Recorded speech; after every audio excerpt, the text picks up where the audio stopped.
Don't Want to Blink. A Christmas Story. Natalie sat across the table from a friend from high school. It had been years since they had talked, and now Natalie filled him in. She had gotten married. Her husband, Nick, had gotten paralyzed so that now he could move nothing but his eyes. Her job had become to take care of him all day. "Trevor," she said to her old friend, "it's really hard. I have to bathe him and dress him, feed him, and he can't do anything but move his eyes. After he got back from Afghanistan, he had a shrapnel wound to the neck, but we thought everything would be fine. He could move fine, he was completely there mentally, until one day I just woke up next to him and he couldn't move. It was horrible. That day was the worst day ever. The ambulance, the waiting room, the tests. Eventually the doctors just told me that they think it's a blood clot that dislodged and got stuck in some part of his brain. They said it could dislodge again at any moment and all movement could come back, totally back to new, or he could die on the spot." She shook her head and slowly dropped it into her hands. "You know, man, I thought we would live happily ever after. It was all going to be so beautiful." Her words slowly broke down into tears until she could say no more. Trevor reached to touch her arm, but she sensed it and held out a hand, showing it was okay. Her wet eyes creeped out from behind her hands, and she took a deep breath. She looked up at Trevor and said, full of longing, "I just wish he could touch me again. I want to hear his voice talk to me." Her eyes crept towards the window of the cafe, drifting into thought. Even just to tell me about the baseball game he was watching, or the weird hydraulic thingy he wanted to add to his Jeep or whatever, and just to touch me. I'd really, really like that again. She faded away in thought, and her eyes filled with more tears. Trevor tenderly replied, "It's okay, Nat. You've been a very, very good wife. You are beautiful, and you deserve to be touched. You deserve to sit down with someone and have a deep conversation. You should have someone to give you the attention you deserve." She shot a fierce look at him, a laser moment of discernment, and she interrupted him. "I think I may have misled you, Trevor." She broke off into thought again. "Attention is the one thing I do get from him. I have never had anybody pay this much attention to me in my life." "Really?" Trevor regained his less intimate tone. "Sorry, but how can you do that if he's paralyzed? Isn't it always just you giving him your attention?" "No, he actually gives me a lot more. I just have to get him dressed and feed him and put him in his wheelchair, and he watches me all day. You know how I used to love to paint back in high school? Well, we got a pretty good medical leave payment package, so now I can paint all day. So I set him up where I am, and I can do my paintings all day long. I get really into it sometimes and can forget he's even there, but when I turn around to go get a glass of water or change the music or whatever, he's right there with his eyes locked on me. Like, as I walk through the room, his eyes never leave me, and I realize he's been watching my every move since the moment I got him up." She continued, "It's like I never knew what it was like to be seen. Every moment his eyes are like locked on me. Almost unnerving. I mean, I start to think about everything I do and think, does this look stupid? Did I scratch my butt or adjust my pants or whatever? Sometimes I go over to him and sit on his lap and I put his arms around me, just to get the feel of his body against mine again. But it's so lifeless. He can't feel any of it, and he can't hold me." She looked down at the table, into her coffee. A tear plopped into her mug, and she slid it aside. She sniffed. "Sometimes I wonder if he could love me at all after all the stupid stuff he sees me do. I get so self-conscious after I realize he's been watching my every move. I mean, seriously dumb stuff. Sometimes I catch myself dancing, belting out Aerosmith songs or something while I'm cooking, and I mean it's terrible. There's a reason I'm a painter, not a singer." Trevor thought. Then he said, "So there's no way for him to communicate with you? Can't you, work out a system with his eyes or something?" "Yeah, well, it's funny that you mentioned that. A few weeks ago, I was thinking about that, and I asked him, 'Honey, why don't you blink what you want to say to me? We could do Morse code or something,' I said. and I tried to work through it with him, but he didn't seem to want to even blink except at the last possible moment before his eyes were watering. I was trying to point to letters to set up a system of blinking, but he just wouldn't stop looking at me, trying to wait till the last possible minute to blink. It actually made me start to wonder if he was all mentally there. It was the first time I had wondered that. But since then, I caught him doing something else. One time when I looked back at him, he glanced at my iPhone speaker. Like, I think he could still see me, but he's looking at the speaker. He looked back at me, and then for the next few moments, he didn't break his gaze on me again, almost as if looking at the speaker was trying to tell me something. But he got me thinking. So for lunch, I got a sandwich and just sat down in front of him and watched him. And sure enough, he'd look over at the speaker at certain times. Sometimes it seemed random, and sometimes it was at the same spot during the chorus of a song. So I started to write down the words or phrases whenever he looked at it. And I sit with him and watch him for like an hour every day, over lunchtime, and I write down the words I think he's noticing. But sometimes we go days without him looking over there once. And the stuff I have written down, I can't make sense of it at all. Well, maybe I could help, Trevor broke in. I work for Wycliffe doing translation, remember? I know languages. Oh yeah, I could totally show you. Sorry, I forgot. She started feeling all over her pockets for the crackle of paper. She finally found it in her lapel pocket of her poofy vest. She took it out and said, I'm sorry, Trev, I haven't even asked about you. It's okay, he said understandingly. Why don't you show it to me? She unfolded and flattened out the notebook paper on the wooden cafe table. She turned it around to him and let him read. At the top of the paper was the leftover question she had asked him, quote, why don't you blink what you want to say to me? And the alphabet written down below it, but it was scratched out so she could repurpose the paper to the excerpts of lyrics, which were, quote, I don't want to say goodbye, by Aerosmith, quote, Take the Time to Waste a Moment, by the Kings of Leon, quote, I'm Not Looking for the One, by Marcus Canty, and quote, There's Always Someone Looking at You, by the Boomtown Rats. She continued, and they were in this order, like he didn't look over at the part in the Kings of Leon song until it came on a second time, after the Aerosmith song. Trevor looked at it over once and smiled. Oh, that's easy. He looked up at her, handed it back to her. It's really sweet.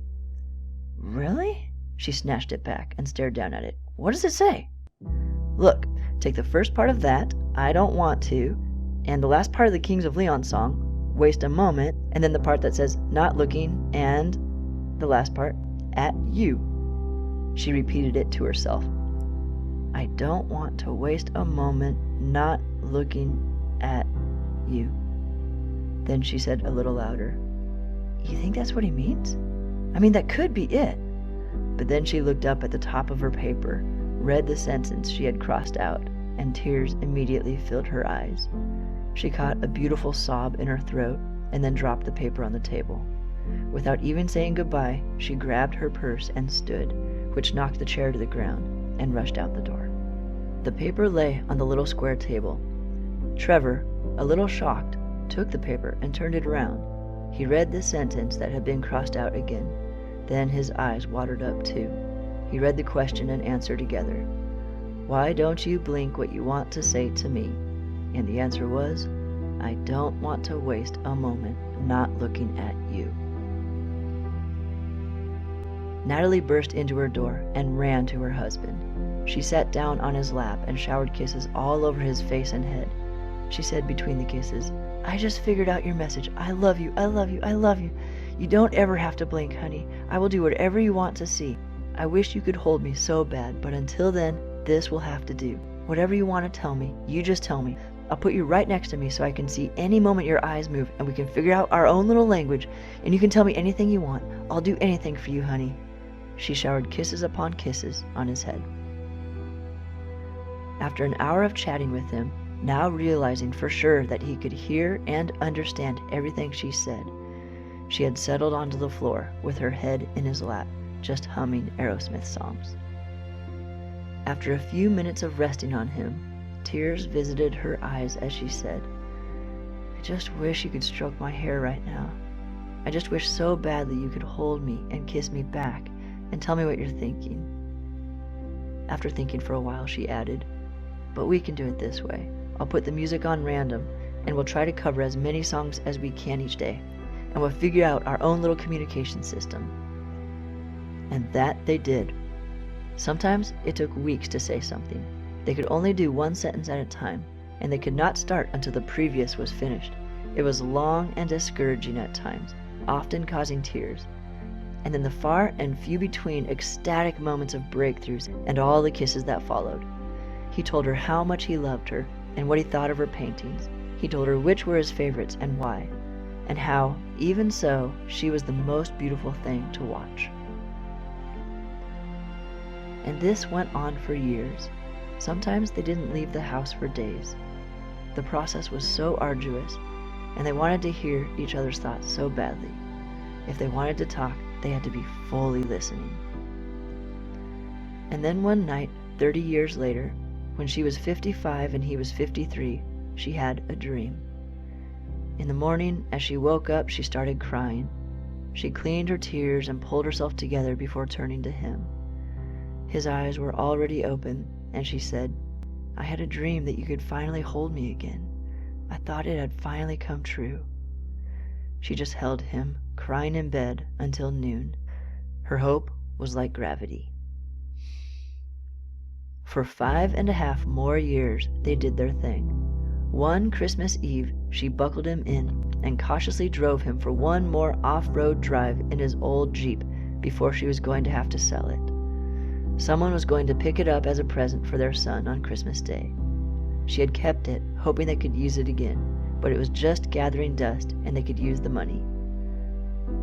It was a shaky ride, and she stopped halfway through because she remembered it could shake the clot loose and kill him.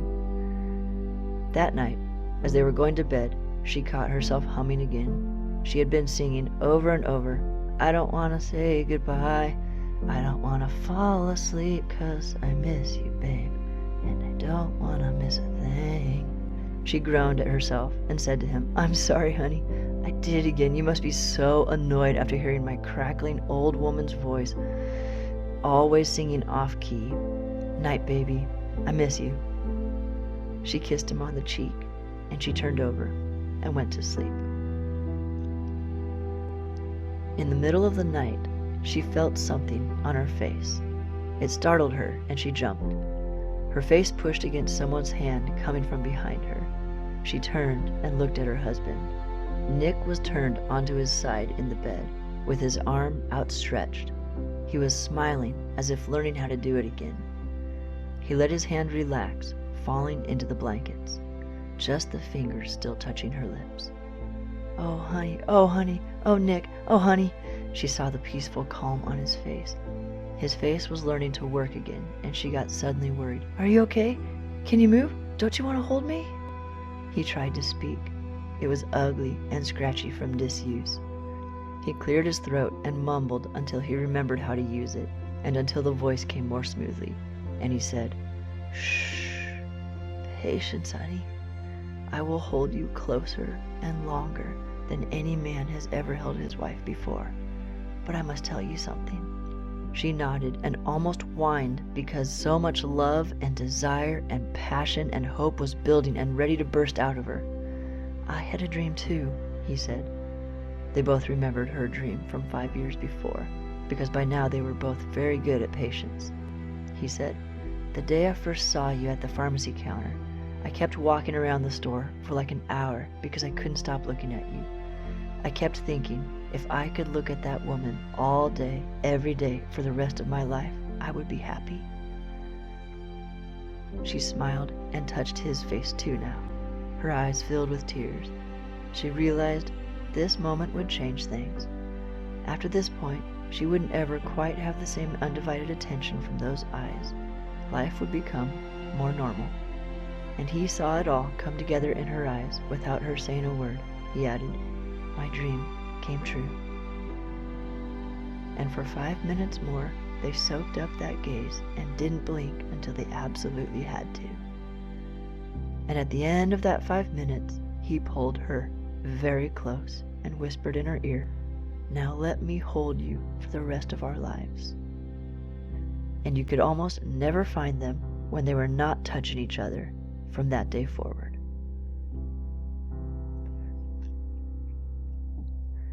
Our God used to be able to hold us with his arms and speak to us with his voice. He walked with us and loved us, but a sickness entered the world and a huge gap separated him from us. For centuries, we could only hear him indirectly through prophets, and we couldn't see or feel his body or feel him reaching out to touch us like he used to. But the prophets said, he will come back again. Have hope. This is the Advent. And then one morning, Christmas morning, he came back. With that little body, he would grow and speak his love to the world directly and could hold us again, skin to skin. But those same hands would be pierced, and he would be killed so that his love would begin to spread through all the world, and all sin and sickness would begin their slow defeat until he comes back at the last and final time to be with us. And this waiting is also the Advent.